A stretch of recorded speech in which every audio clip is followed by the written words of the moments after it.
All right, good morning, everybody. I'm working out a problem for you here. We are trying to find the definite integral from 0 to 2 of x cubed plus 1 dx using Riemann sums. And in specific, we are going to be using right Riemann sums because our calculations are going to turn out to be much easier in that case.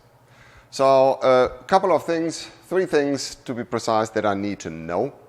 I need to know that the definite integral from a to b of f of x dx is being defined as a Riemann sum using the limit as n approaches infinity of the sum from k being 1 to n of f of x sub k star delta x. Now this x sub k star, this is what defines which kind of Riemann sum you use. We have seen that it doesn't really matter which one we use. They all end up in the same result. So we're going to use right Riemann sums. I have to calculate 2 quantities, and that is delta x and x of k star, which we are going to do right now. So in our integral, we are going to end up with 2 minus 0 over n, which is 2 over n for delta x. And for x of k star, we are going to end up with 0 plus k times delta x, which is just 2k over n. Now I'm going to plug everything into my sum. I am going to drop the limit for the moment. I am first evaluating and simplifying the sum. And then in my last step, I'm going to take the limit as n approaches infinity. That will save me a little bit of writing while I'm focusing on my calculation.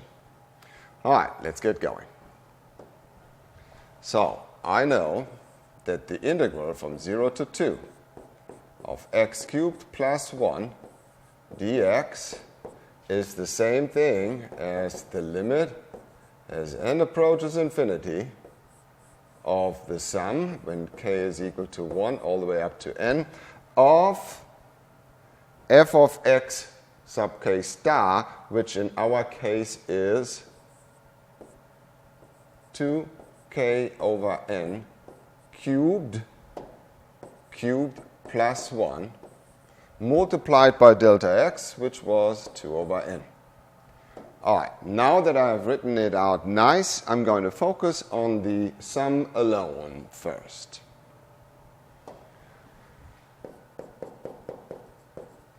First, the sum. So, what do I have here? I have the sum from k1 to n of, let's have a look, what do we have there? We have 8k cubed over n cubed plus 1 times 2 over n. Multiplying 2 over n inside will give me, let's have a look, that will give me 16k cubed over n to the 4th plus 2 over n. All right, now I will use the properties of sums, and I will separate my sums into 2 sums, and I will use more properties that tell me that constants can be taken out. In this particular case, I can think about the value of n as a constant. The thing that is changing, our dummy variable, is k. So what are we going to get? We are ending up with, if I take everything out of my first term, I can take out 16 over n to the 4th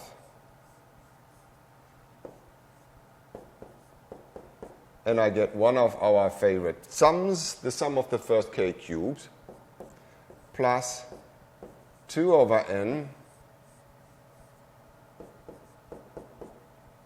and if I take everything out, there is still a constant left in here, the constant of 1. All right, now let's have a look what we are ending up with here. I have to remember now the formula for the first n cubes, which is n squared times n plus 1 squared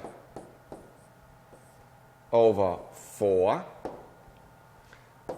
plus 2 over n times the first one. Well, how many ones do I have? I add up n ones, so I'm going to get up with n. Now, when you are going to do this calculation, you always have to keep in mind that there is something going to happen. You will end up with terms that have an n in the denominator, at least one n, maybe even 2 factors or 3 factors of n. Because when in the end you're going to take the limit as n approaches infinity, you want those terms to cancel out. They will approach 0. So keeping that in mind, I will now simplify this expression here a little bit more. I see that n squared is canceling out. 16 divided by 4 is 4. So I have 4 over n squared, it was supposed to end up being a 2, times n plus 1 squared. And what is n plus 1 squared? Well, that is n squared plus 2n plus 1 plus 2. All right, so in other words, over here there's a bunch of cancellation going on. And now I am doing one more step. And I will end up with, let's have a look. If I multiply my first term, n squared by 4 over n squared, I will just get 4 plus 8 over n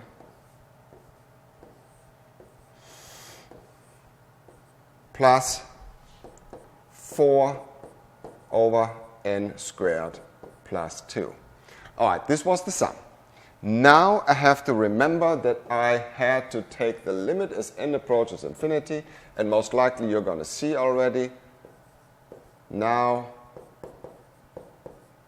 take the limit. So the limit, let's write it nice. The limit as n goes to infinity of 4 plus 8 over n plus 4 over n squared plus 2, of course, is 6. These two terms go to 0, and we have a nice solution.